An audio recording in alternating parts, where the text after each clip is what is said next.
Discourse change भयो भन्ने निष्कर्षका आधारमा नयाँ यात्राको थालनी कसरी गर्ने भन्ने सन्दर्भका बारेमा छलफल गरेर एउटा निचोड निकाल्यौँ। त्यो निचोड हामीले पार्टीको 9 राष्ट्रिय महाधिवेशनका समयमा निकालेका थियौँ। त्यो के थियो भन्दाखेरि संविधान निर्माण गर्दासम्म नेपाली काङ्ग्रेससँग हाम्रो सहकारी आवश्यक छ, किनकि यो परिवर्तनको एउटा साझेदार नेपाली काङ्ग्रेस पनि हो। उसलाई साथमा लिएर नै हामीले संविधान सभाबाट संविधान निर्माण गर्नुपर्छ। संविधान सभाबाट संविधान निर्माण गरिसकेपछि त्यसपछि मुलुक आर्थिक सामाजिक विकास र रूपान्तरणको नयाँ चरणमा प्रवेश गर्छ। त्यति बेला नेपाली काङ्ग्रेस नै हाम्रो मुख्य प्रतिस्पर्धी हुनेछ। त्यसपछि वैचारिक राजनीतिक हिसाबले हामी नेपाली काङ्ग्रेससँग को मुख्य प्रतिस्पर्धा वा सङ्घर्षमा प्रवेश गर्नेछौँ। सुनिश्चित प्रतिफल पाइन्छ 10 गुणा, यो हो सर्वश्रेष्ठ 10 गुणा मुद्दती योजना। त्यसपछि हाम्रो नेपाली काङ्ग्रेससँगको सहकार्यको चरण सकिन्छ र हामी आर्थिक सामाजिक प्रश्नमा काङ्ग्रेससँग हामी सहकार्य गर्न सक्दैनौँ, किनकि हाम्रा बाटाहरू भिन्न छन्। यो मान्यताका आधारमा हामीले निष्कर्ष निकाल्यौँ। अब आर्थिक सामाजिक विकास र रूपान्तरणको प्रश्नमा काङ्ग्रेस जुन बाटो हिँड्न खोज्छ हामी त्यो बाटोमा हिँड्न चाहँदैनौँ, वा हामी जुन बाटोमा हिँड्न चाहन्छौँ काङ्ग्रेस त्यो बाटोमा हिँड्न चाहँदैन। हाम्रा उद्देश्यहरू, लक्ष्यहरू, गन्तव्यहरू भिन्न छन्। त्यस अर्थमा अब काङ्ग्रेससँगको हाम्रो सहकार्यको जुन यात्रा छ त्यो चाहिँ अब संविधान निर्माणसँगै अन्त्य हुन्छ।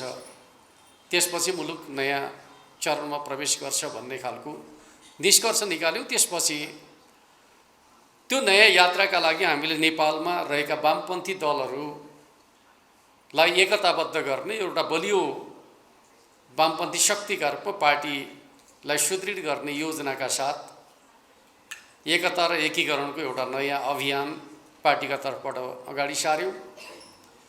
र त्यही मान्यताका आधारमा हामीले दुईवटा ठुला पार्टीहरूका बिचमा एउटै चुनावी घोषणा पत्रका आधारमा चुनावी तालमेल गऱ्यौँ र जनताका बिचमा गयौँ। जनताले हामीलाई अभूतपूर्व रूपमा साथ दिए र झन्डै 2/3 सिटमा हामीले सफलता हासिल पनि गऱ्यौँ र वामपन्थी पार्टीको नेतृत्वमा अथवा नेकपा एमालेको नेतृत्वमा हामीले सरकार पनि गठन गऱ्यौँ। त्यसपछि हामीले निर्वाचनका समयमा जनताका बिचमा गरेको वाचा कबुल अन्तर्गत हामीले दुईवटा पार्टीलाई मिलाएर एउटा पार्टी नेकपा गठन गऱ्यौँ। नेकपा गठन गरिसकेपछि स्वाभाविक रूपमा नेपालको वामपन्थी आन्दोलनमा एउटा नयाँ उत्साह सञ्चार भयो र सरकारले धेरै महत्त्वपूर्ण कामको थालनी गर्यो। चाहे संविधान कार्यान्वयनका प्रश्नमा भन्नुहोस्, चाहे मुलुकको विकास र समृद्धिका प्रश्नमा भन्नुहोस्, चाहे स्वाधीनता, स्वाभिमान र राष्ट्रिय हितका प्रश्नमा भन्नुहोस्, चाहे न्याय, सामाजिक न्याय सहितको लोक कल्याणकारी राज्य व्यवस्थालाई सबल र सुदृढ बनाउने कुराका सन्दर्भमा भन्नुहोस्, या सामाजिक रूपान्तरणका प्रश्नमा मुलुकलाई अगाडि बढाउने कुराका सन्दर्भमा धेरै महत्त्वपूर्ण कामहरूको थालनी भयो। तर यसरी सफलतापूर्वक अगाडि बढिरहेका बेलामा हाम्रो पार्टी भित्र अन्तरसङ्घर्ष पैदा भयो र त्यो अन्तरसङ्घर्ष यति जटिल रह्यो कि वास्तवमा भन्दै हो भने सरकारका रूपमा चल्न, पार्टीका रूपमा चल्न नसक्ने परिस्थिति उत्पन्न भयो। त्यति बेलाको अन्तरसङ्घर्षका सन्दर्भमा तपाईँ हामी सबै जानकार छौँ भन्ने मलाई लाग्छ। मैले धेरै कुराको विवेचना गर्नुपर्छ भन्ने मलाई लाग्दैन। तर हाम्रो पार्टीको जीवनलाई अत्यन्त असहज बनाउने 4-5 मुद्दाहरू नेकपा कालमा अत्यन्त तीव्र रूपमा तीखो रूपमा प्रकट भए। पहिलो कुरा के थियो भन्दाखेरि अन्तरसङ्घर्ष कतिसम्म तीव्र बन्यो भन्दाखेरि जसले एकताको नेतृत्व गरेको हो त्यो अध्यक्षमाथि एकताका पक्षमा नरहेको आरोप लाग्यो र भनियो कमरेड केपी ओली नेकपाको एकताका पक्षमा हुनुहुन्न, उहाँ त्यसलाई कुनै न कुनै हिसाबमा विभाजित गर्न चाहनुहुन्छ भन्ने प्रकारको आरोप लगाइयो। निश्चित रूपमा पार्टी पङ्क्ति जो नेपालमा बलियो वामपन्थी शक्ति निर्माणको पक्षमा थियो, एकता र एकीकरणको पक्षमा थियो, त्यसले स्वाभाविक रूपमा पार्टीभित्र एक प्रकारको मनोवैज्ञानिक विभाजन ल्याइदियो र समयक्रममा नेकपा विघटित भयो र आज 3वटा पार्टीहरू नेकपाबाट निर्माण भएका छन्। र मैले तपाईहरुलाई भन्न चाहेको पक्ष के हो त भन्दा यी 3वटा पार्टीको अनुहार हेर्दाखेरि वास्तवमा नेकपाको एकता र एकीकरणका पक्षमा को रहेछ को रहेनछ भन्ने कुरा त्यसले उजागर गर्छ भन्ने मलाई लाग्छ। हिजो विवाद गर्दाखेरि कमरेड केपी ओली नेकपाको एकताका पक्षमा हुनुहुन्न भन्ने खालको आरोप लाग्यो, तर आज हेर्नुभयो भने पुष्कल दाहाल प्रचण्डले नेतृत्व गरेको नेकपा माओवादी केन्द्रको अनुहार हेर्नुभयो भने त्यहाँ नेकपा देखिन्छ देखिँदैन, त्यहाँ पूर्व माओवादी मात्रै देखिन्छ, नेकपाको अनुहार माओवादी केन्द्रमा देखिँदैन। माधव नेपालले अर्को एउटा नयाँ पार्टी निर्माण गर्नुभयो जुन पार्टीको नाम नेकपा एकीकृत समाजवादी राखियो। त्यो नेकपा एकीकृत समाजवादी पार्टीको अनुहार हेर्नुभयो भने त्यो पार्टीको अनुहार चाहिँ नेकपा जस्तो देखिन्छ देखिँदैन, त्यहाँ पूर्व एमालेहरू मात्रै देखिन्छन्, नेकपा देखिँदैन। कमरेड केपी ओलीले नेतृत्व गरेको नेकपा एमाले मात्रै यस्तो पार्टी छ जहाँ नेकपाको अनुहार देख्न पाउनुहुन्छ, जहाँ पूर्व एमालेहरू पनि छन्, जहाँ पूर्व माओवादीहरू पनि छन्। नेकपाको निरन्तरताका रूपमा कुनै पार्टी छ भने त्यो नेकपा एमाले मात्रै हो भन्ने कुरा तथ्यले नै उजागर गरिसकेपछि हिजो कसले के आरोप लगायो भन्ने कुराको कुनै अर्थ छ र? त्यस अर्थमा हिजो जसले जे आरोप लगाए त्यो यथार्थतामा आन्दोलनको रक्षाका लागि थिएनन्, स्वार्थका लागि थिए भन्ने कुरा आज उनीहरूका व्यवहारले पुष्टि गरेको छ भन्ने मलाई लाग्छ। नेकपा कालमा अर्को एउटा विषयमा पनि तीव्र बहस चल्यो। कमरेड केपी ओलीमाथि सङ्गीन आरोप लगाइयो। कमरेड केपी ओलीले अध्यादेशका माध्यमबाट शासन चलाउन खोज्दै हुनुहुन्छ, अध्यादेशका माध्यमबाट शासन चलाउन पाइँदैन, अथवा अर्को अर्थमा भन्दै हो भने अध्यादेश पार्टी विभाजनकै लागि ल्याइयो। त्यसको अन्तर्य पनि त्यही थियो। र म तपाईहरुलाई के कुरा भन्न चाहन्छु भन्दाखेरि यो विषय यति जटिल बन्यो कि थाई कमिटीका बहुमत सदस्यहरूले हस्ताक्षर गरिकन चाहिँ अध्यादेशको विरुद्धमा चाहिँ आफूलाई उभ्याउनु भयो। एक प्रकारले भन्यो भने नेकपा भित्र चाहिँ एउटा असहज स्थिति, नेतृत्वका विरुद्ध बहुमत स्थायी कमिटीका सदस्यहरू खडा हुनुभयो। मान्न सकिन्छ उहाँहरूले त्यसलाई गलत ठान्नुभयो, त्यस अर्थमा खडा हुनुभयो। र कमरेड केपी ओलीले बहुमत सदस्यहरूले समेत अस्वीकार गरेपछि अध्यादेश फिर्ता लिने निर्णय गर्नुभयो। तर आज जसले हिजो अध्यादेशको विरोध गर्नुभयो, फिर्ता लिनका लागि बाध्य बनाउनु भयो, उहाँहरूले गर्नु के भयो त? नेकपा एमालेलाई विभाजन गर्नका लागि अध्यादेशै जारी गर्न लगाउनु भयो। कमरेड केपी ओलीले त 40% रका ठाउँमा वा मात्रै राखेका थियो। परम्परागत संसदीय प्रणालीभित्र चाहिँ दल विभाजनको अधिकार दलका सदस्यलाई हुन्छ भन्ने संसदीय मान्यतालाई मात्रै आत्मसात गर्न खोजेका थियो। त्यसको सङ्गीन विरोध गर्नेहरू समयक्रममा 20% सदस्यले दल विभाजन गर्ने अधिकार त्यो पनि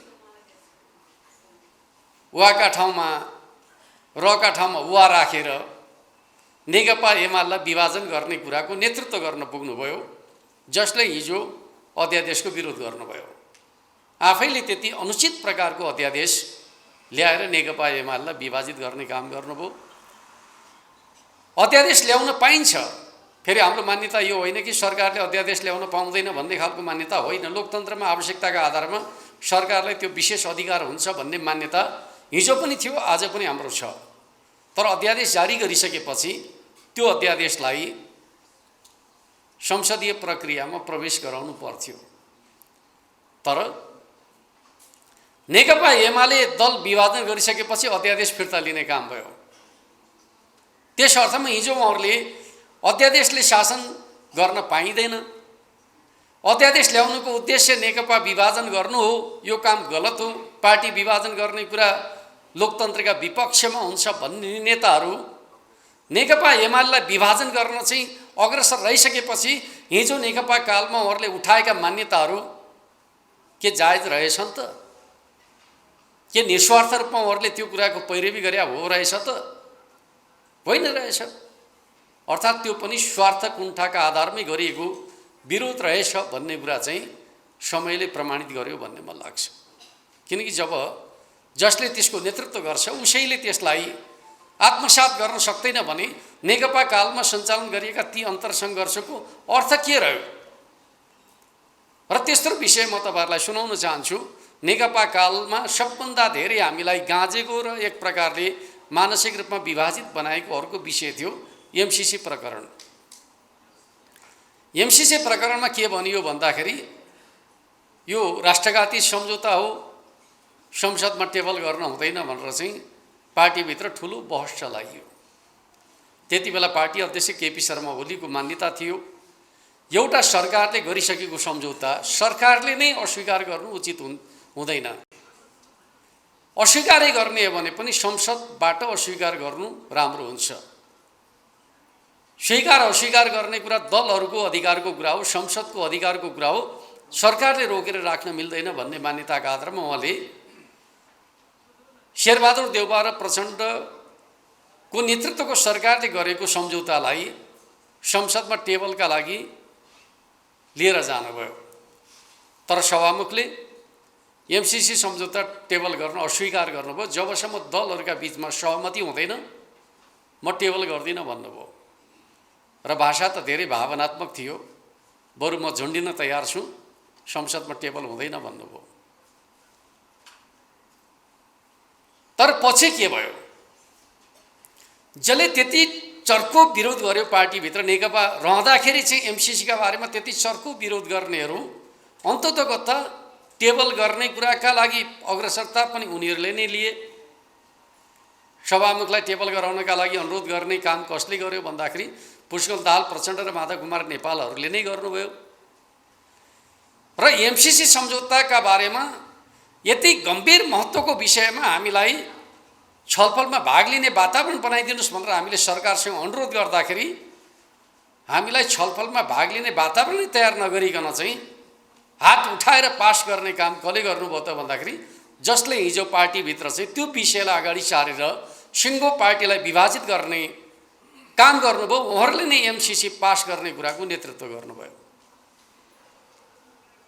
त्यस अर्थमा नेकपाभित्रका अन्तरसङ्घर्षहरू के का लागि रहेछन् भन्ने कुरा त्यसले उजागर गरेको छ भन्ने मलाई लाग्छ। अर्को विषय नेकपाभित्र प्रतिनिधि सभाको विघटन अत्यन्त गम्भीर आपत्तिजनक विषयका रूपमा प्रस्तुत गर्ने काम भयो। के भनियो त भन्दाखेरि यो प्रतिनिधि सभा विघटनको काम संविधान विरोधी काम, लोकतन्त्र विरोधी काम भन्ने अर्थमा त्यसलाई चित्रण गर्ने खालको काम गरियो। र भनियो के त भन्दाखेरि प्रतिनिधि सभाको विघटन प्रतिगमन हो भनियो। जबकि त्यति बेलाको हाम्रो मान्यता के थियो भने प्रतिनिधि सभा विघटन आफैमा समस्या होइन, नेकपाभित्रको अन्तरसङ्घर्षको बाइ प्रोडक्ट मात्रै थियो। जब पार्टी पार्टीका रूपमा चल्न सक्ने स्थिति रहेन, सरकार सरकारका रूपमा चल्न सक्ने स्थिति रहेन, जनताले दिएको जनादेशका आधारमा संसदीय दल र सरकार चल्न सक्ने स्थिति भएन, जनादेश खण्डित भइसकेपछि नयाँ जनादेशका लागि चाहिँ जनतामा जानुपर्छ भन्ने मान्यता हाम्रो पार्टीको मान्यता थियो। तर नेपाल पुष्पकमल दाहाल प्रचण्डले त्यो मान्यतालाई स्वीकार गर्नु भएन हिजो चुनाव लड्दाखेरि नेपाली काङ्ग्रेसका विरुद्ध चुनाव लड्नु भएको थियो उहाँहरू समेत। जसका विरुद्ध चुनाव लडेको उसैलाई प्रधानमन्त्री बनाउनका लागि उहाँहरू अग्रसर हुनुभयो। एक प्रकारले भन्छ जनताको जनादेशलाई खण्डित गर्ने काम भयो। जनतासँग जाँदाखेरि एउटा कुरा गर्ने, जनताबाट म्यान्डेट प्राप्त गरिसकेपछि अर्को काम गर्ने कुरा लोकतन्त्रका हिसाबले उचित हुन्छ हुँदैन? हुँदैन थियो। तर त्यही काम गरियो। तर म तपाईँहरूलाई भन्न चाहन्छु, पछि तिनै नेताहरू संसदका बारेमा कस्तो दृष्टिकोण राख्नुभयो। म एउटा सन्दर्भ तपाईँहरूलाई सुनाउन चाहन्छु। जब वैशाखमा स्थानीय तहको चुनावको चर्चा चल्यो, पुष्पकमल प्रचण्डले भन्नुभयो पहिले प्रतिनिधि सभाको चुनाव गरौँ, वैशाखमा प्रतिनिधि सभाको चुनाव गरौँ, स्थानीय चुनाव चाहिँ प्रतिनिधि सभाको चुनाव पछाडि गरौँला। प्रचण्डले राखेको प्रस्ताव हो। यदि प्रचण्डले राखेको प्रस्ताव कांग्रेस र एमाले मानेको भए के हुन्थ्यो? समय नपुगिकन प्रतिनिधि सभा भङ्ग हुन्थ्यो। त्यस अर्थमा पुष्पकमल दाहाल प्रचण्डले भन्दाखेरि चाहिँ त्यो लोकतान्त्रिक हुने, त्यही काम केपी ओलीले गर्दाखेरि प्रतिगामी हुन्छ। त्यही प्रतिनिधि सभालाई समय अगावै अन्त्य गरौँ भन्ने प्रचण्डको प्रस्ताव चाहिँ लोकतान्त्रिक प्रस्ताव। आखिर उहाँले त्यो प्रस्ताव त राखेकै हो नि त, होइन र? उहाँले प्रस्ताव राख्दाखेरि त्यो प्रस्ताव लोकतान्त्रिक हुने, त्यही प्रस्ताव राखेर चाहिँ नयाँ चुनावमा जानुपर्छ भन्ने केपी ओलीको प्रस्ताव चाहिँ प्रतिगामी हुने हुन्छ। लोकतन्त्रमा दोहोरो कुरा हुन्छ एउटै विषयमा, हुँदैन। अब माधव नेपालकै कुरा सुनौँ। तपाईँहरूले कति हेक्का राख्नुभयो थाहा छैन। संसदमा अवरोध गरिरहने भने संसद भङ्ग गर्दै हुन्छ भन्नुभयो। माधव नेपालकै कुरा म गर्दैछु। पार्टीमा विग्रह गर्दाखेरि चाहिँ नयाँ बाटो खोज्न पाउने कि नपाउने? उहाँको पार्टीलाई मान्यता दिन सकिँदैन, यो अनुचित बाटोबाट बनेको पार्टी हो भनेर नेकपा एमाले भन्दाखेरि उहाँले विघटनको प्रस्ताव राख्न मिल्ने? माधव नेपालले 2/3 सरकार चल्न नदिने हिसाबले पार्टीभित्र विग्रह पैदा गर्दाखेरि म कार्यकर्ता जनतामा जान्छु भनेर एउटा प्रधानमन्त्रीले भन्न मिल्ने कि नमिल्ने? भन्दाखेरि मिल्छ। लोकतन्त्रमा जनतामा जाने कुरा चाहिँ लोकतान्त्रिक कुरा हो। जुन समस्याको समाधान राजनीतिक तहबाट निकास निक्लदैन, हल गर्न सकिँदैन, त्यो समस्यालाई जनतामा लिएर जाने कुरा चाहिँ प्रचलित विश्वव्यापी लोकतान्त्रिक मान्यता हो भन्ने कुरालाई हामीले बुझ्नु जरुरी छ। त्यस अर्थमा अहिले पनि तपाईँ हाम्रा बिचमा चाहिँ यो चाहिँ प्रतिनिधि सभा विघटनसँग जोडिएर चाहिँ जे बहस चलाउने गरिएको छ, यो लोकतान्त्रिक यो अलोकतान्त्रिक भन्ने कुराको सन्दर्भमा जे बहस चलाउने गरिएको छ, म तपाईँलाई के भन्न चाहन्छु त भन्दाखेरि प्रतिनिधि सभा विघटनका सन्दर्भको विश्वव्यापी अभ्यास र अनुभवका हिसाबले भन्दै हो भने जनादेश खण्डित भएपछि जनतामा जाने कुरा चाहिँ दुनियाँमा लोकतान्त्रिकै हुन्छ, त्यो प्रतिगामी हुँदैन। त्यस अर्थमा हामीले यो विषयका बहसका सन्दर्भका बारेमा धेरै अलमलमा पर्नुपर्ने आवश्यकता छ भन्ने मलाई लाग्दैन। यद्यपि नेपालको राजनीतिमा यो विषयलाई धेरै जटिल विषयका रूपमा प्रस्तुत गर्ने खालको काम भइरहेको छ र आज पनि नेकपा एमाले माथि प्रहारको विषयका रूपमा प्रतिनिधि सभा विघटनलाई नै बनाउने गरिएको छ। तर म तपाईँहरूलाई के भन्न चाहन्छु त भने नेपालको राजनीतिमा प्रतिनिधि सभा विघटन चाहिँ एमाले मात्रै गरे होइन, कांग्रेसले पनि पटक पटक प्रतिनिधि सभा विघटन गरेको छ। तर म तपाईँलाई के कुरा सुनाउन चाहन्छु भन्दाखेरि एमाले विघटन गर्दाखेरि अदालत त्यसको विपक्षमा उभिएको छ, कांग्रेसले विघटन गर्दाखेरि अदालत त्यसका पक्षमा उभिएको छ। त्यसकारण मान्छेहरूका बिचमा एमालेको विघटनलाई चाहिँ असंवैधानिक मान्ने खालको दृष्टिकोण बनिएको छ। तर अदालत कस्तो छ भन्ने कुरा चाहिँ अदालतका काम र क्रियाकलापका सन्दर्भमा उठिरहेका सार्वजनिक टिप्पणीहरूले आफै प्रकट गरेका छन्। अदालत जस्तो छैन। अदालत संविधानवाद र कानुनको सिद्धान्तका आधारमा होइन, स्वार्थमा आधारित भएर चलेको छ भन्ने कुरा अदालतभित्रकै बहसले उजागर गरिराखेका छ। न्यायाधीशहरू आफै विवादमा हुनुहुन्छ, एक अर्कामाथि आरोप लगाइराख्नु भएको छ। अदालत न्याय निरूपण गर्ने ठाउँ होइन, सौदाबाजी गर्ने ठाउँका रूपमा रूपान्तरित भयो राजनीतिक लेनदेनको विषयवस्तु बन्यो भनेर चाहिँ सर्वोच्च अदालतको नेतृत्वले आफ्नो नेतृत्वमाथि आरोप लगाइराखेको छ भनेपछि सर्वोच्च अदालतका फैसलाहरू साँच्चै न्यायिक दृष्टिकोणले मात्रै हुन्छन् भन्ने खालको मान्छेको बुझाइ जे बन्न खोजिया छ त्यो चाहिँ सत्य होइन रह्यो भन्ने कुरा चाहिँ अदालतका पछिल्ला गतिविधिहरूले नै आफै उजागर गरेका छन् भन्ने मलाई लाग्छ। त्यस अर्थमा यो विषयमा पनि तपाईँ हामी सबै स्पष्ट छौँ भन्ने मलाई लाग्छ। वास्तवमा सर्वोच्च अदालतले गरेका फैसलाहरू एक प्रकारले भन्नुहुन्छ भने सीमा मिचेर गरेका कुराहरूका सन्दर्भका बारेमा हामी सबै स्पष्ट हुनुपर्छ भन्ने मलाई लाग्छ। हुन त सर्वोच्च अदालतले संविधानको पालना भएन भन्ने कुराको आरोप हामीलाई लगायो।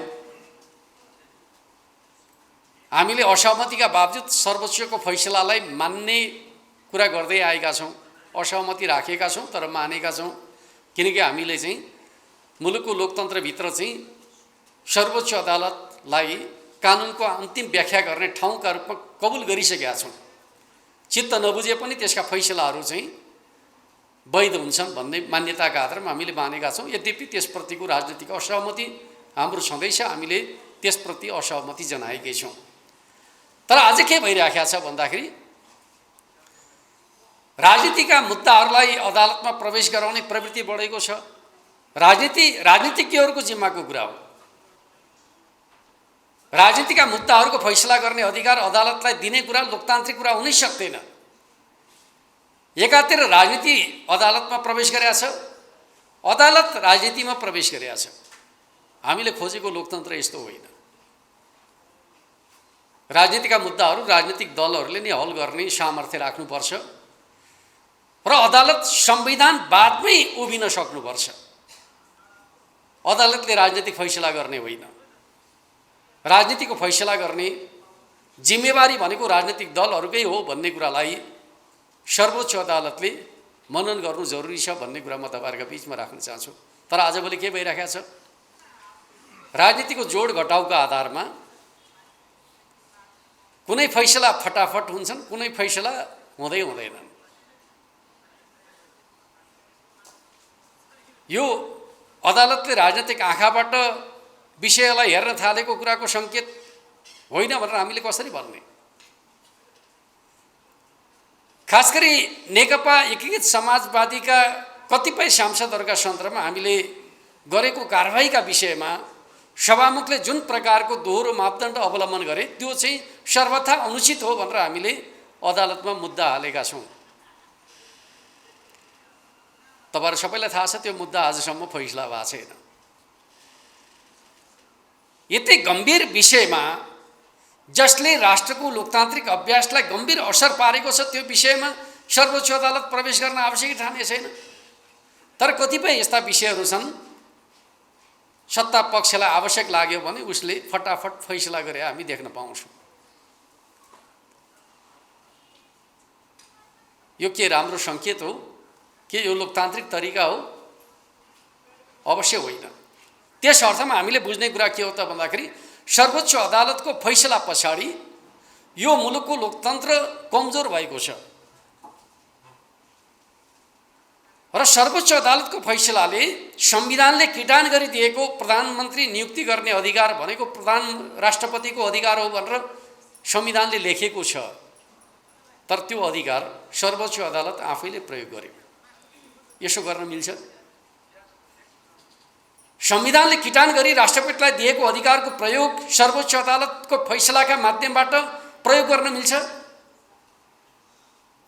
तर नेपालको सर्वोच्च अदालतले संविधानले किटान गरिदिएको अधिकारलाई आफैले प्रयोग गर्यो। र म तपाईहरुलाई भन्न चाहन्छु हाम्रो संविधानले दुईवटा संस्थालाई संविधानका बारेमा विशेष अधिकार प्रदान गरेको छ।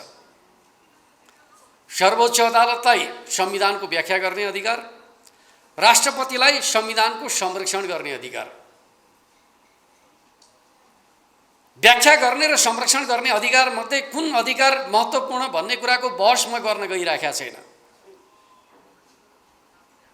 तर यो मुलुकमा जब संविधानको कार्यान्वयनका सन्दर्भमा गम्भीर समस्या उत्पन्न हुने गर्छ त्यसको रक्षा गर्ने जिम्मेवारी राष्ट्रपतिको जिम्मेवारी हो भन्ने कुरालाई हामीले बुझ्नुपर्छ भन्ने मलाई लाग्छ। खास गरी पहिलो फैसला स्वाभाविक रूपमा प्रधानमन्त्रीको आफ्नो चाहनाको परिणाम थियो। उहाँले जनतामा जाने चाहना अन्तर्गत पहिलो पटक प्रतिनिधि सभा विघटन गर्नुभयो पुष 5 मा। त्यो चाहिँ विशुद्ध रूपमा भन्दै भने प्रधानमन्त्रीले आफ्नो विवेकको प्रयोग गरेर गरेको विघटन थियो। तर दोस्रो पटकको विघटनको कुरा गर्नुहुन्छ भने कस्तो स्थिति उत्पन्न भयो राष्ट्रपतिका समक्ष भन्दाखेरि दुईटा प्रस्ताव राष्ट्रपति समक्ष प्रस्तुत भए। एउटा प्रस्ताव दलहरूको तर्फबाट बहुमत प्राप्त व्यक्तिलाई प्रधानमन्त्रीका रूपमा सिफारिस गरियो। दलहरूको तर्फबाट, बुझ्नु भएन? नेकपा एमाले र नेकपा के अरे जनता समाजवादी पार्टी, दुईवटा दल मिल्दाखेरि चाहिँ स्पष्ट बहुमत प्राप्त हुन्थ्यो। हाम्रो संविधानले चाहिँ दलहरूका तर्फबाट गरिएको सिफारिसलाई स्वीकार गर्थ्यो। त्यस अर्थमा चाहिँ कमरेड केपी ओलीले प्रस्तुत गरेको प्रस्ताव दलीय प्रणाली अन्तर्गतको बहुमत प्राप्त प्रस्ताव थियो। त्यो चिज राष्ट्रपतिको टेबलमा पुगेको थियो, जसले केपी ओलीलाई प्रधानमन्त्रीका रूपमा नियुक्ति गर्न माग गरेका थियो। अर्कोतिर शेरबहादुर देउवाका तर्फबाट बहुमत सांसदहरू, तर दलीय हिसाबले भन्नुहुन्छ भने अलग अलग दलका, जुन दलका तर्फबाट चाहिँ केपी ओलीलाई प्रधानमन्त्रीका रूपमा प्रस्ताव गरिएको छ, त्यही दलका सांसदहरूले शेरबहादुर देउवालाई प्रधानमन्त्रीका रूपमा सिफारिस गरेको अवस्था थियो। लोकतन्त्र हो, दलीय लोकतन्त्र हो भन्ने मान्यताका आधारमा निर्दलीय सिफारिसलाई राष्ट्रपतिले चाहिँ संविधान सम्मत मान्नु भएन। आखिर संरक्षकको हिसाबले यो संविधान सम्मत छैन भन्ने लागेपछि उहाँले संविधानको रक्षा उहाँको कर्तव्य हो भन्ने अर्थमा त्यो प्रस्तावलाई उहाँले स्वीकार गर्न सक्नु भएन। अर्कोतर्फ चाहिँ दलका तर्फबाट बहुमत प्राप्त प्रस्ताव त्यही दलका सदस्यहरूले अर्कोलाई प्रधानमन्त्रीका रूपमा सिफारिस गरिसकेपछि त्यो दल बहुमतमा रहँदै पनि सदस्यहरूको चाहिँ सम्मति छैन भन्ने कुराको उहाँलाई अनुभूति भयो। त्यस अर्थमा दुवै प्रस्तावले विधिसम्मत छैनन्। एउटाले आफ्ना दलका सदस्यहरूको विश्वास जित्न सकेका छैन, अर्को संसदीय प्रणाली अन्तर्गत छैन भन्ने कुरा ठानेपछि दुवै प्रस्ताव अस्वीकृत गरिदिनु भयो। उपधारा 5 अन्तर्गत सरकार गठन हुन नसक्ने भएपछि संविधानले स्वतः विघटनको बाटो देखाउँछ। त्यस अर्थमा दोस्रो पटकको विघटन कसैले गरे विघटन होइन। राष्ट्रपतिले दुवै प्रस्तावलाई अस्वीकार गरेपछि संविधानले देखाएको विघटन हो। त्यस अर्थमा अहिले दुई पटक विघटन भन्ने कुरा जे आउँछ त्यो दुई पटक विघटन होइन। एउटा विघटन चाहिँ विघटन गरेर चुनावमा जान खोजेको कुरा साँचो कुरा हो। दोस्रो विघटन चाहिँ दुवै प्रस्ताव चाहिँ हाम्रो संसदीय व्यवस्थाको नम्स अन्तर्गत नभएको तथ्यलाई आधार बनाएर संविधानको संरक्षकका हिसाबले राष्ट्रपतिले चाहिँ अस्वीकार गरेको अवस्थामा स्वतः विघटनमा गएको अवस्था हो भन्ने कुरालाई बुझ्नु जरुरी छ। तर त्यस्तो अवस्थामा पनि सर्वोच्चले के गर्यो भन्ने कुरा तपाईँ हामी सबैले बुझिया छौँ। त्यसपछि के भयो त भन्दाखेरि आज नेपालको लोकतान्त्रिक राज्य व्यवस्था कति कमजोर भएको छ भन्दाखेरि अदालत जस्तो छैन, संसद जस्तो छैन, सरकार जस्तो छैन। जनताका नजरमा यी तीनवटै संस्था कमजोर भएका छन्। जब जनताको नजरमा लोकतन्त्रका यति महत्त्वपूर्ण संस्थाहरू प्रतिको आस्था र विश्वास गुम्छ, लोकतन्त्र कमजोर हुन्छ। त्यस अर्थमा मैले बेला बखत भन्ने गरेको छु, त्यो के हो त भन्दाखेरि नेपालका राजनीतिक दलहरू व्यवस्था विरोधी आन्दोलनका च्याम्पियन जस्ता भएका छौँ। राज्यका विरुद्धको विद्रोहमा हामी राजनीतिक दलहरू अत्यन्त सफल छौँ। राणाशाही विरुद्धको आन्दोलनमा पनि दलहरूले सफलता हासिल गरे। निरङ्कुश पञ्चायतका विरुद्धको आन्दोलनमा पनि दलहरूले मिलेर निरङ्कुश पञ्चायती व्यवस्थाको अन्त्य गरे, सफलता हासिल गरे। राजतन्त्र विरोधी निरङ्कुश राजतन्त्र विरोधी आन्दोलनमा पनि दलहरू मिलेर सफलता हासिल गरे। यो साँचो कुरा हो। तर दुनियाँमा एउटा राजनीतिक क्रान्ति पछाडि युग बदलिन्छ नेपालमा तीनवटा ठुला राजनीतिक परिवर्तन पछाडि हामीले समाजलाई बदल्न सकेका छैनौँ। त्यस अर्थमा हाम्रो कमजोरी कहाँ छ त भन्दाखेरि समाजलाई बदल्ने कुरामा छ। कम्युनिस्ट घोषणा पत्र प्रकाशित गर्दाखेरि कार्ल मार्क्सले अत्यन्त महत्त्वका साथ उल्लेख गरेको एउटा सन्दर्भ छ, त्यो म तपाईँहरूलाई सुनाउन चाहन्छु। उहाँले भन्नुभएको थियो, लेख्नुभएको थियो, आजसम्मका दार्शनिकहरूले समाजको व्याख्या त गरे, तर मुख्य प्रश्न समाजलाई बदल्ने हो। राजनीतिक क्रान्तिको ध्येय र उद्देश्य समाजलाई बदल्ने हो। त्यस अर्थमा हामीले समाजलाई बदल्न सक्दैनौँ भने फेरि राजनीतिक परिवर्तनहरू प्रतिक्रान्तिमा बदलिँदा रहेछन्। 7 साल 17 सालका रूपमा, 46 साल 58 59 सालका रूपमा प्रतिगमनमा बदलेको तितो अनुभव हामीले बेहोरेका छौँ। त्यस अर्थमा 62-63 को युगान्तकारी परिवर्तन फेरि दुर्घटनामा पर्ने हो कि यो चिन्ता गर्ने पार्टी भनेको नेकपा एमाले मात्रै हो। आज 5 दलीय गठबन्धन जुन बाटो हिँडिरहेको छ त्यो लोकतन्त्रको रक्षाको बाटो होइन, लोकतन्त्रलाई सङ्कटमा लैजाने बाटो हो भन्ने कुरालाई तपाईँ हामी सबैले बुझ्नु जरुरी छ भन्ने कुरा म तपाईँहरूका बिचमा राख्न चाहन्छु। र म तपाईँहरूका बिचमा के भन्न चाहन्छु त भन्दाखेरि दुनियाँमा राजनीतिक दलहरू मिलेर व्यवस्था बदल्न सफल भएका छन्। राजनीतिक परिवर्तनमा दलहरूको एकता सार्थक भएको छ। हामीले हाम्रो नेपालको राजनीतिमा पनि दलहरूको एकताका आधारमै परिवर्तनहरू सम्भव गरेका छौँ। त्यो जायज छ, उचित छ। त्यस अर्थमा विगतमा हामीले वाम प्रजातान्त्रिक एकताका माध्यमबाट मुलुकमा निरङ्कुश व्यवस्थाहरूको अन्त्यका लागि गरेका प्रयासहरू सही थिएनन् भन्ने कोणबाट विवेचना गर्नुहुन्छ भने त्यो ऐतिहासिक आवश्यकता थियो, त्यो जायज थियो भन्ने कुरालाई नै हामीले बुझ्नुपर्छ। जब राजनीतिको डिस्कोर्स चेन्ज हुन्छ, विकास र समृद्धिको प्रश्न प्रधान हुन्छ, त्यति बेला दलहरूका बीचको एकता होइन, आर्थिक सामाजिक विकासको स्पष्ट बाटोको आवश्यकता पर्दछ। तपाईले दुनियाँमा जति पनि समृद्धि हासिल गरेका मुलुकहरूको इतिहास पढ्नुहोस्, त्यहाँ दलहरू मिलेर समृद्धि हासिल गरे भन्ने कहीँ पढ्न पाउनुहुन्न। हरेक ठाउँको समृद्धिका पछाडि तपाईले एउटा निष्कर्ष पाउनुहुन्छ, त्यो भनेको भिजनरी लिडरशिप, दूरदर्शिता भएको नेता, स्ट्रङ पोलिटिकल पार्टी, त्यो नेतालाई सहयोग गर्ने बलियो सङ्गठन, पोलिटिकल स्टेबिलिटी, राजनीतिक स्थायित्व, यी तीनवटा आधारले मुलुकले समृद्धि हासिल गर्छ भनेर लेखेको पढ्न पाउनुहुन्छ। तर हामी कहाँ समृद्धिका कुरा गर्ने, तर गठबन्धनको राजनीति गर्ने, जुन गठबन्धनको कुनै न उद्देश्य छ, न लक्ष्य छ, न गन्तव्य छ। विशुद्ध रूपमा सत्ताको स्वार्थमा आधारित गठबन्धनको राजनीतिलाई नेपाली राजनीतिमा हावी गर्न खोजिएको छ र त्यसका परिणामहरू के छन् भन्ने कुराका सन्दर्भमा म तपाईहरुलाई 4-5 वटा इन्डिकेटर मात्रै तपाईहरुलाई सुनाउन चाहन्छु, किनकि हामीसँग समय कम छ।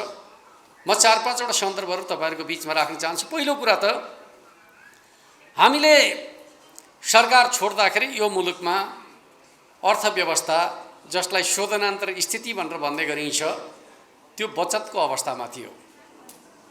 70-80 अरब रुपियाँ बचतमा हामीले चाहिँ अर्थतन्त्र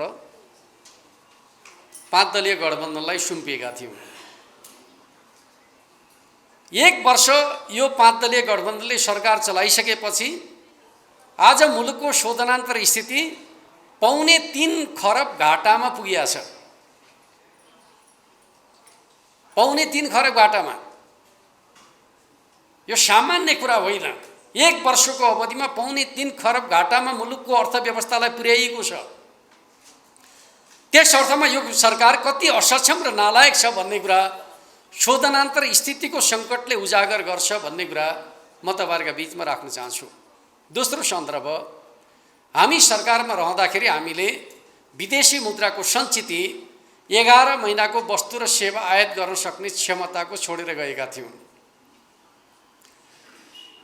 किनकि हामीलाई चाहिने सबै सामानहरू हामी आफ्नै मुलुकमा उत्पादन गर्न सक्दैनौँ। बाहिरबाट सामान किन्नुपर्छ। सामान किन्नका लागि विदेशी मुद्रा खर्च हुने गर्छ। 1 वर्षको अवधिमा त्यो विदेशी मुद्राको सञ्चित घटेर 6 महिनाको वस्तु र सेवा आयात गर्न सक्ने अवस्थामा खुम्चिएको छ। 1 वर्षको अवधिमा हामीले 5 महिनाको सामर्थ्य गुमाएका छौँ। यदि यही सरकार यही तरिकाबाट अगाडि बढ्यो भने अर्को 1 वर्ष पछाडि हाम्रो विदेशी मुद्राको सञ्चित एक प्रकारले भन्ने शून्य अवस्थामा पुग्नेछ र हामी श्रीलङ्काको बाटोमा जान बाध्य हुनेछौँ। त्यस अर्थमा यो सरकार कति असक्षम छ, अयोग्य छ, नालायक छ भन्ने कुरा यो दोस्रो तथ्यले उजागर गर्छ भन्ने मलाई लाग्छ। तेस्रो कुरा म तपाईहरुलाई बताउन चाहन्छु, हामीले सरकार छोड्दाखेरि यो मुलुकमा मूल्य वृद्धि दर, जसलाई मुद्रास्फीति दर पनि भन्ने गरिन्छ, त्यो 3.6% थियो औसतमा, र त्यो मूल्य वृद्धि दर अहिले बढेर 8.56% पुगेको छ। दोब्बर भन्दा बढी मूल्य वृद्धि भएको छ। जनताको जीवन कष्टप्रद बनेको छ।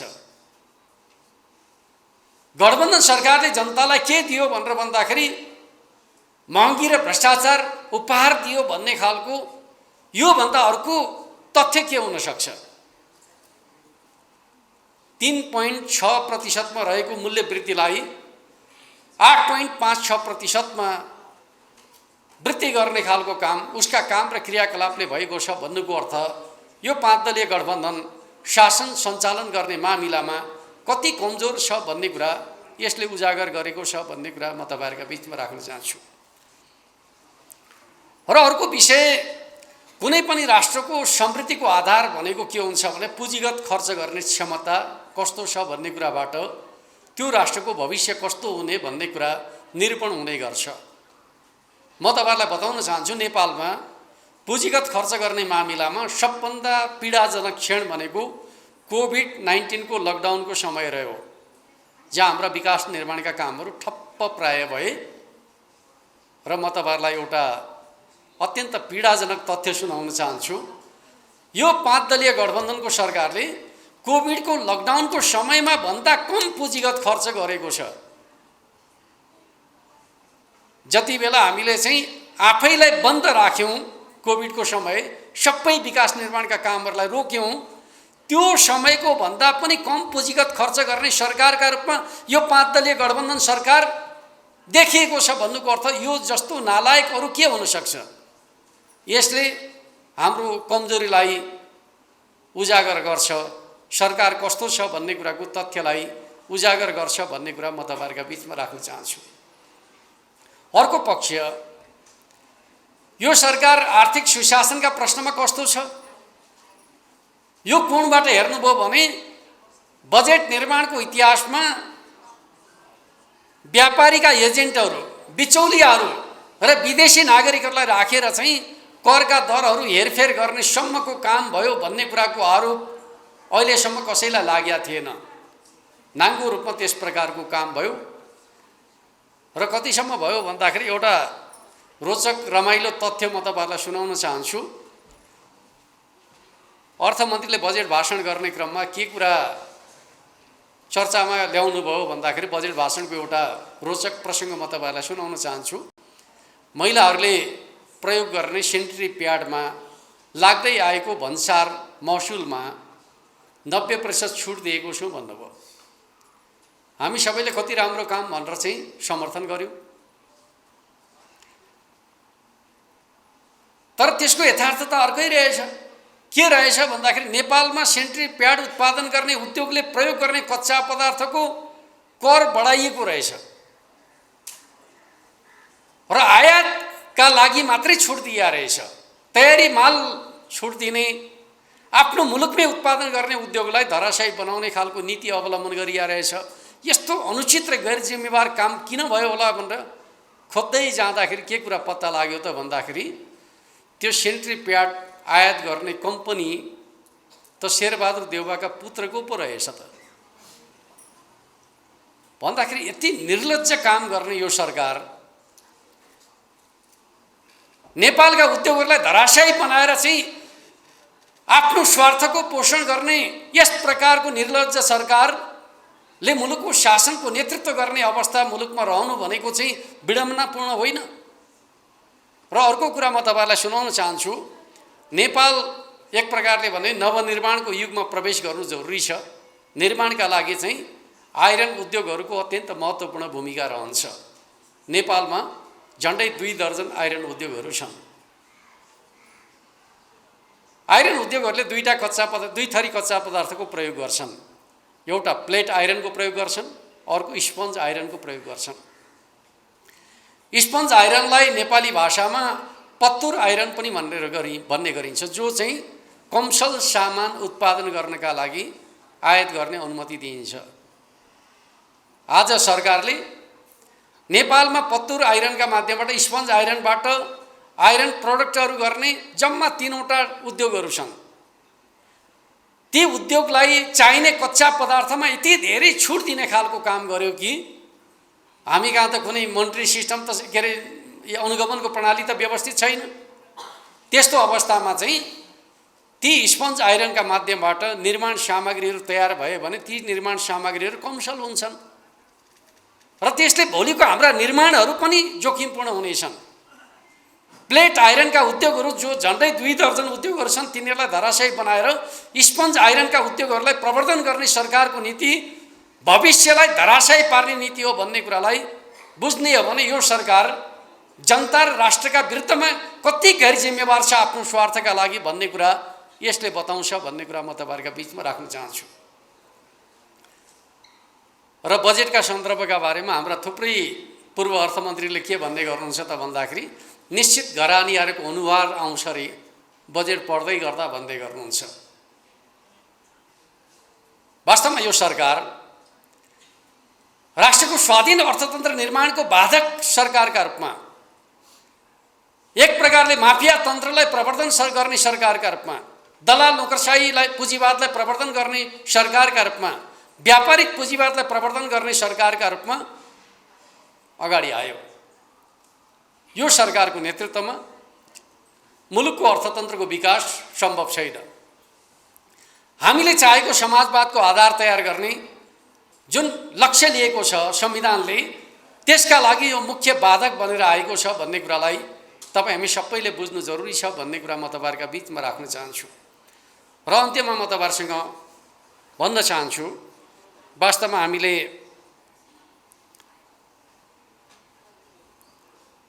गएको स्थानीय चुनाव हुन त अघि हाम्रो भानुभक्त कमरेडले स्थानीय चुनावमै आधारित रहेर धेरै कुराहरू तपाईहरुका बीचमा राख्नु भएको छ भन्ने मलाई लाग्छ।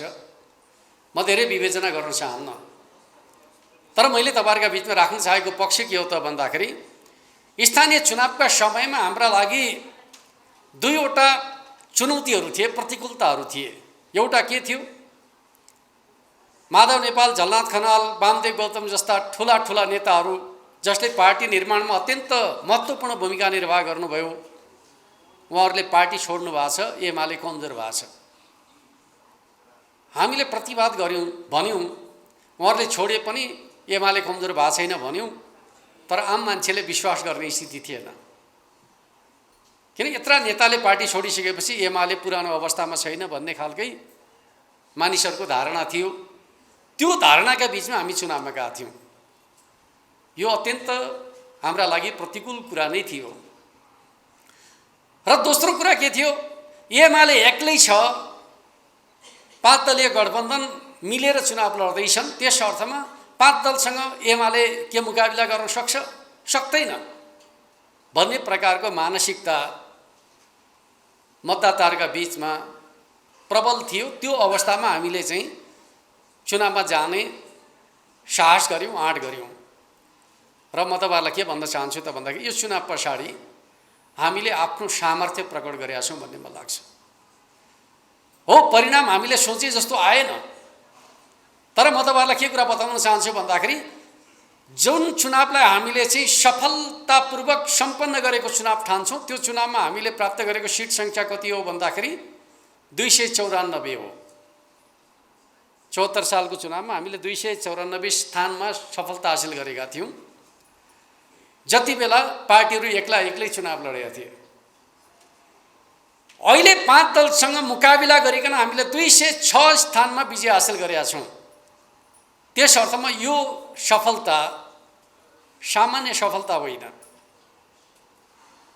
एक्लै लड्दाखेरि 294, 5 दलसँग मुकाबिला गर्दाखेरि 206 जितेका छौँ भन्नुको अर्थ 206 को जित अत्यन्त मूल्यवान छ भन्ने कुरालाई तपाईँ हामी सबैले गहिरो गरी मनन गर्नु जरुरी छ भन्ने मलाई लाग्छ। कतिपयले भन्छन् एमाले हार्यो भन्छन्, जित्या बेला हामीले 294 जित्या हो, 5 दलसँग मुकाबिला गरेर हामीले 206 जित्या हो। त्यस अर्थमा हामीले 5 दलसँग मुकाबिला गरिकन 206 त फिर्ता गरिसक्यौँ। गर्न नसक्या कति मात्रै हो भन्दाखेरि जम्मा 88 स्थान मात्रै हामीले 74 सालको तुलनामा फिर्ता गर्न नसकेको। त्यो 84 स्थान हामीले फिर्ता गर्न किन नसक्या भन्ने कुराका सन्दर्भमा हामीले समीक्षा गर्दाखेरि के पायौँ त भन्दाखेरि 3वटा कारणले गर्दाखेरि हामीले सोचे जस्तो परिणाम ल्याउन सकेनौँ। पहिलो कारण त हामीभित्रको आन्तरिक एकता, अझ त्यसलाई भन्नुहुन्छ भने कार्यकर्ताहरूको आकाङ्क्षाको व्यवस्थापन। यसपटकको चुनावमा के भयो भन्दाखेरि एउटा मिठो नारा लाग्यो, हामी सबै उत्साहित भयौँ।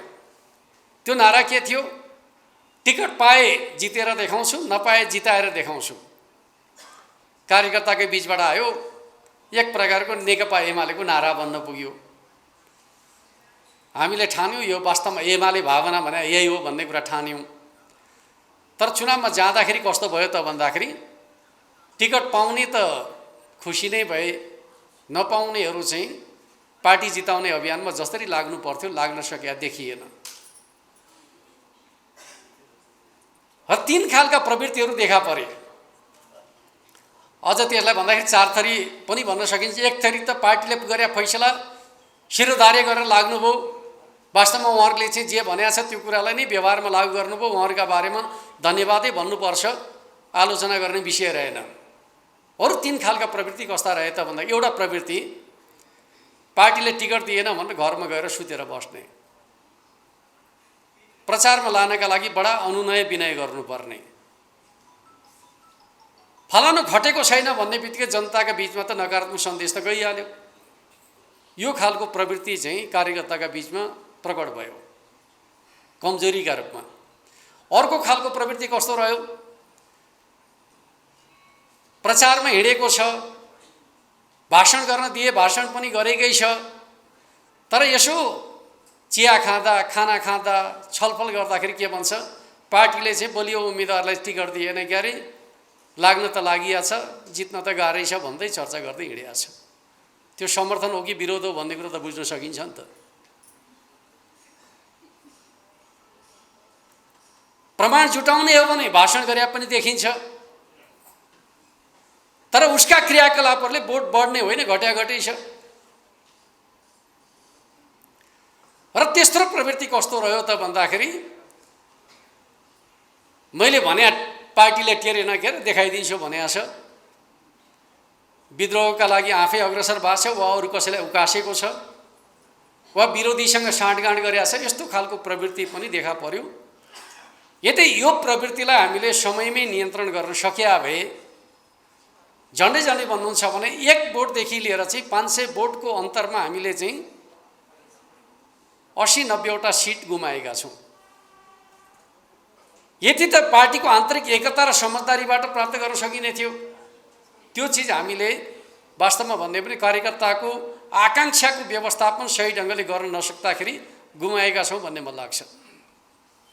अर्कोतिर यसपटक हाम्रो चाहिँ कार्यकर्ता पङ्क्तिको मनोविज्ञान र मनोबल कस्तो रह्यो त भन्दाखेरि हाम्रो प्रतिरोधी क्षमतामा अत्यन्त ठुलो ह्रास आएको देखियो। पहिले विरोधीहरू अनुचित प्रकारका कामहरू गर्न खोज्दाखेरि, जनतालाई आतंकित गर्न खोज्दाखेरि, प्रलोभन दिन खोज्दाखेरि, पैसा बाँड्न खोज्दाखेरि, गुण्डागर्दी गर्न खोज्दाखेरि कार्यकर्ताले अत्यन्त जुझारु ढङ्गले प्रतिवाद गर्ने गर्थे। कमरेड हामीले चाहिँ पैसा बाँड्न आएकालाई घेरेर राखेका छौँ, मुठभेड हुने खतरा छ, सुरक्षा निकायलाई भनिदिनु पर्यो भन्ने कुरा आउँथे पहिले। तर यसपटक कस्ता समाचार आउन थाले, कमरेड गाउँ पस्या छन्, म त घरमै छु, प्रहरी पठाइदिनु पर्यो भन्ने प्रकारका मैदानमा एमाले होइन, मैदानमा विरोधीहरू। एमाले त घरमा सुतेर पार्टी कार्यालयलाई खबर गर्ने एमाले बने हामी। कस्तो प्रकारको मानसिकता भयो त भन्दाखेरि यो हाम्रो पार्टी पङ्क्ति जसले परिवर्तनका लागि लाठी खान तयार भयो, जेल बस्न तयार भयो, भूमिगत हुन तयार भयो, जीवन दाउलाई लगाएर हिँड्यो, त्यो एमाले पङ्क्ति चुनावलाई उसले चाहिँ उम्मेदवारको विषयका रूपमा बुझ्न थाल्यो। वास्तवमा तपाईँहरूलाई म के भन्न चाहन्छु त भन्दाखेरि हाम्रो नेपालको राजनीतिमा भन्दै भने चुनाव भनेको वर्ग सङ्घर्षको केन्द्रीय थलो बनेको छ। राजनीतिक सङ्घर्षको केन्द्रीय थलो भनेको चुनाव हो। किन भन्दाखेरि दुनियाँका क्रान्तिले चाहिँ क्रान्ति पछाडिको नेतृत्व निरूपण गर्छ। युरोपेली क्रान्ति पछाडिको नेतृत्व कसको भन्दाखेरि पुँजीपति वर्गको। अक्टोबर समाजवादी क्रान्तिले क्रान्ति पछाडिको नेता को भन्दाखेरि सरकार र श्रमजीवी वर्ग। नयाँ जनवादी क्रान्तिले क्रान्ति पछाडिको नेता को भन्दाखेरि किसान मजदुर एकतामा आधारित त्यसको नेतृत्व गर्ने कम्युनिस्ट पार्टी शासनको नेता भन्ने कुराको निरूपण गरे हुन्छ। तर हाम्रो 62-63 को परिवर्तनले नेता को भन्ने कुराको निरूपण गरेको छैन। नेतृत्वको प्रश्न चुनावबाट हल हुने गर्छ। यदि हामीले हाम्रो क्रान्तिलाई पूर्णतामा लाने हो भने नेतृत्वको प्रश्नलाई हल गर्नका लागि चुनावमा सफलता हासिल गर्नु जरुरी छ। त्यस अर्थमा चुनाव सामान्य चुनाव होइन। नेपालमा हुने चुनाव भनेको राजनीतिक क्रान्तिलाई पूर्णतामा लैजाने चुनाव हो भन्ने अर्थमा चाहिँ हामीले बुझ्न सक्नु पर्थ्यो र चुनावलाई उम्मेदवारको विषय होइन, चुनावलाई पार्टीको विषय, क्रान्तिको विषय, सामाजिक परिवर्तनको ध्येय र उद्देश्यका लागि चुनावमा सफलता हासिल गर्नुपर्छ भन्ने प्रकारको मान्यतालाई गहिरो गति आत्मसात गर्न सक्नु पर्थ्यो। त्यो हुन नसक्दाखेरि चाहिँ चुनाव कस्तो भयो त भन्दाखेरि उम्मेदवारको विषय जस्तो बन्यो, सामूहिक विषय बन्न सकेन। त्यस अर्थमा म तपाईँलाई के भन्न चाहन्छु त भन्दाखेरि अब हामीले आउने चुनावलाई कसरी अगाडि बढाउने भन्ने कुराका सन्दर्भका बारेमा सोच्दाखेरि चाहिँ पहिलो कुरा त हामीले पार्टीभित्रको आन्तरिक एकतालाई मजबुत बनाउने हो भने अहिले हामीले जे सफलता हासिल गरेका छौँ त्यसमा उल्लेख्य वृद्धि गर्न सक्छौँ।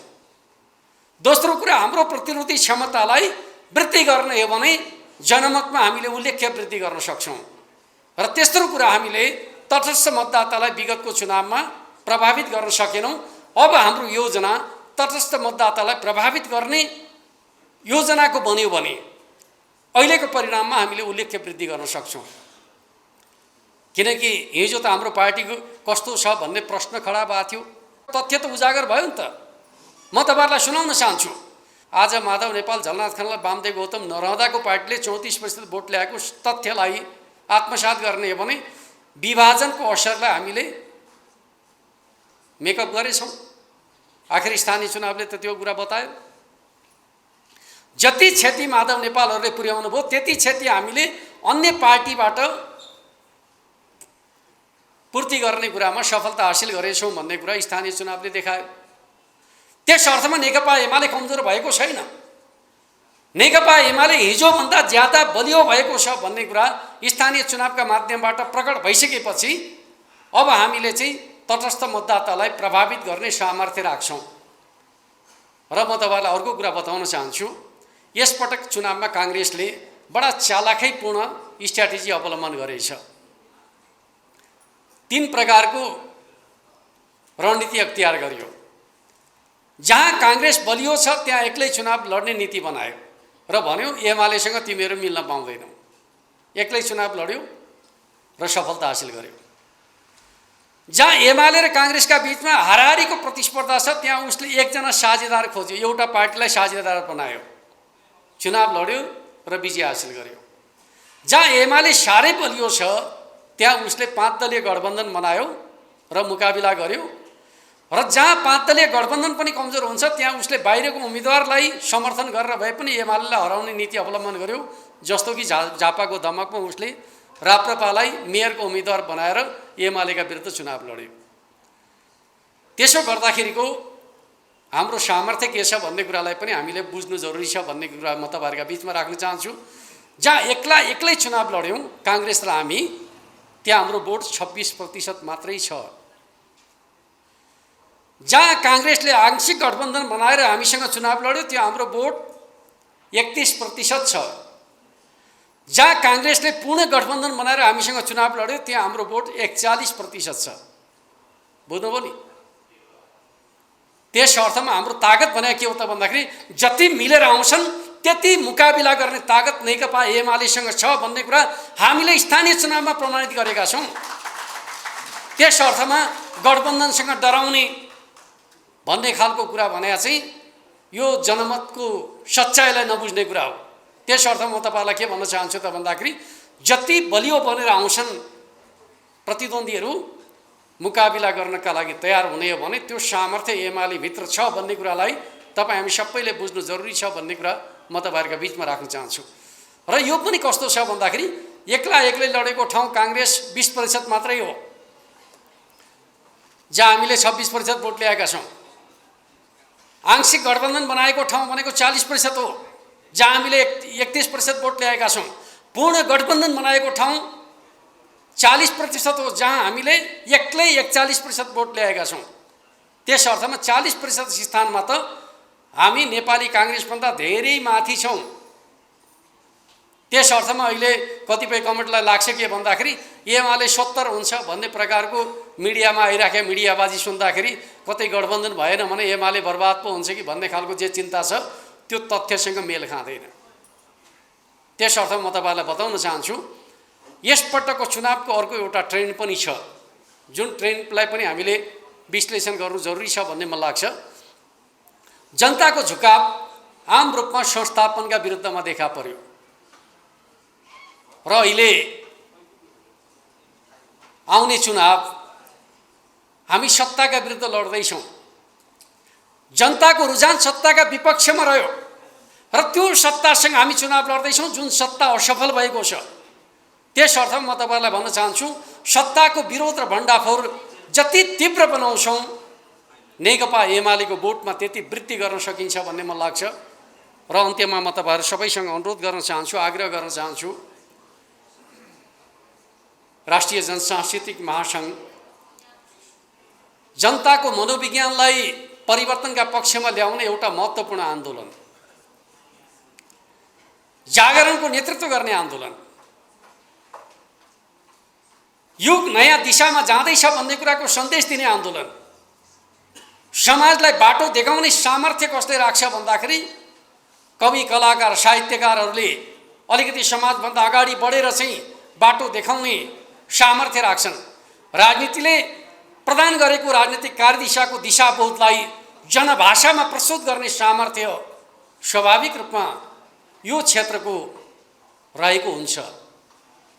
त्यस अर्थमा म तपाईँलाई बताउन चाहन्छु समाजको विद्रोहको समयमा तपाईँहरूले आफ्नो आन्दोलनका तर्फबाट समाजलाई व्यवस्था विरोधी आन्दोलनमा जसरी परिचालित गर्ने कुरामा सफलता हासिल गर्नुभयो, भूमिका खेल्नुभयो, अब राष्ट्र निर्माणको नयाँ आन्दोलनमा तपाईँहरूले आफ्नो भूमिकालाई त्यही रूपमा प्रस्तुत गर्नु जरुरी छ भन्ने कुरा म तपाईँहरूका बिचमा राख्न चाहन्छु।